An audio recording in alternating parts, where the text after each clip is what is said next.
people have been asking me, Coach Migs, bakit ka nga ba travel ng travel?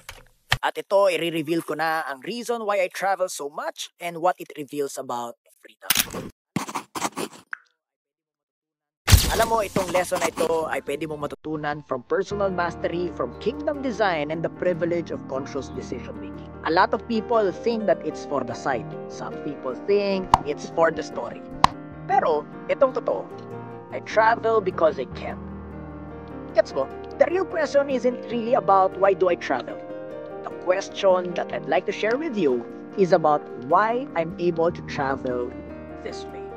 Ito yung tinatawag kong freedom of choice na pwede mong matutunan. So here's a warning.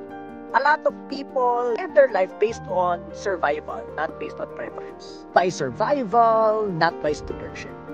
And when that happens, freedom turns into fantasy, not lifestyle. Ang goal nga nating lahat, di ba, ay maging lifestyle at alayahan. So, how do you live your life that reflects freedom of choice? Ito ang mga powerful ways for you to do it. Number 1, build skills that give you leverage, hindi lamang labor. Number 2, make decisions from your calling, not from crisis. Number 3, detach your worth from being busy. Number 4, don't just earn money, earn options.